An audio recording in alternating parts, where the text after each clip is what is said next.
Bonjour à toutes et à tous, je suis ici aujourd'hui pour vous parler des personnes hypersensibles, donc de l'hypersensibilité. C'est quelque chose qui touche certaines personnes. Il faut comprendre que nos émotions, en réalité, eh bien la réalité n'existe pas vraiment. Alors je sais que ça paraît un peu bizarre, un peu choquant ce que je suis en train de dire, mais je vais donner une explication très simple. Imaginons maintenant que on compare un être humain à un loup, à un chat, à un tigre, et même on va sur une autre planète, dans une autre galaxie, on va chercher un extraterrestre. Eh bien, je pense que vous allez tous d'accord avec moi que toutes ces différentes créatures n'auront absolument pas la même perception de leur environnement. On n'a pas tous les mêmes sens, la même ouïe, la même odorat, on n'a pas les mêmes sens, donc on ne voit pas les mêmes choses. Et forcément, vous êtes d'accord, je pense, pour dire avec moi que la réalité du tigre n'est pas moins vraie que celle de l'aigle ou que celle de l'humain. On a tous notre perception de la réalité, et c'est reste juste une perception pour chacun, mais c'est pas vraiment la réalité, vu que la réalité est différente pour chacun. Ok. Maintenant, on va prendre 100 êtres humains, et on va les mettre tous dans le même contexte, ils vont tous vivre la même expérience. Eh bien, vous douterez bien que si on prend 100 êtres humains et qu'on leur fait tous faire exactement la même chose, ils vont tous vivre l'expérience d'une manière différente.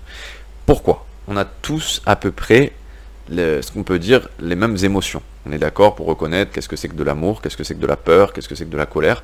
Maintenant, par contre, ce qui est très différent selon chacun de nous, c'est le degré et la nuance. Une personne peut avoir 10 fois plus de colère que vous, ou 10 fois plus d'attachement, ou 10 fois plus de désir. Et forcément, ces personnes, en fonction des émotions qu'elles ont, dans le degré qu'elles ont, eh ben, en échangeant sur la même émotion, une discussion, au sujet par exemple de l'attachement sur deux femmes, une qui en a 10 fois moins que l'autre, eh ben, elles pourront jamais se comprendre. Il y en a une, quand elle passe à autre chose, eh bien, ou qu'elle a son petit copain qui la largue, eh bien, au bout de quelques jours, elle est passée à autre chose, même si c'était pas très cool quand même. Et l'autre, elle peut rester pendant plusieurs semaines, voire plusieurs mois, voire même plus longtemps pour certains, dans un état terrible, dépressif, où elle veut plus sortir, où elle veut plus rencontrer personne. Donc forcément, eh bien, quand il y a un tel écart de degré au niveau des certaines émotions, on a l'impression que c'est même plus la même émotion, alors que c'est juste la même émotion, mais quand on ressent 10 fois plus que quelqu'un d'autre, eh bien, on ne peut pas comprendre forcément pourquoi est-ce que la personne a pris une décision ou une autre.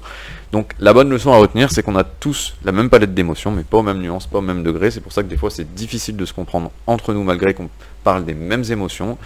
Et ce qui est très important de savoir, du coup, c'est que eh bien, on ne peut pas juger une personne par rapport au degré où elle ressent ses émotions. On peut juger une personne parce qu'elle est malhonnête dans sa démarche, dans ses actions. Mais par contre, eh bien, on ne peut pas juger une personne sur ce qu'elle ressent, parce que ce qu'elle ressent, ça dépend de l'intensité de ses émotions qui peut être très différente d'une personne à l'autre. On n'est pas capable, si jamais vous aviez 10 fois plus de désir que ce que vous aviez aujourd'hui, eh ben votre voisin qui a 10 fois plus de désir que vous et que vous comprenez pas pourquoi est-ce qu'il court tout le temps à droite à gauche, peut-être que vous le comprendriez mieux, ou peut-être que peut-être que vous auriez votre propre interprétation. Mais en tout cas, ce qui est sûr, c'est qu'on ne peut pas prétendre comprendre et se mettre à la place des autres. On ne peut pas juger les degrés des émotions des autres, l'attirance, le désir, tout un tas de choses. Pour certaines personnes, ça peut être très compliqué de vraiment être dans une relation de couple. Alors pour d'autres, c'est vraiment au contraire inenvisageable de ne pas être dans une relation sérieuse. Eh bien, ce qui est très important, c'est pas de juger ces personnes pour ça, pour la manière dont elles ressentent et dont elles vivent les choses, c'est juste pour l'honnêteté. Quand on est tous les deux d'accord pour vivre quelque chose ensemble, on en discute, on se met d'accord et on sait chacun si on est d'accord pour aller dans le même sens que l'autre ou pas. Voilà, comme ça, il n'y a pas de manipulation, il n'y a pas de fourberie, chacun est honnête avec l'autre, et si à un moment il y en a un des deux à qui ça convient pas, eh ben, il peut toujours s'arrêter. Voilà, je vous remercie et je vous dis à très bientôt.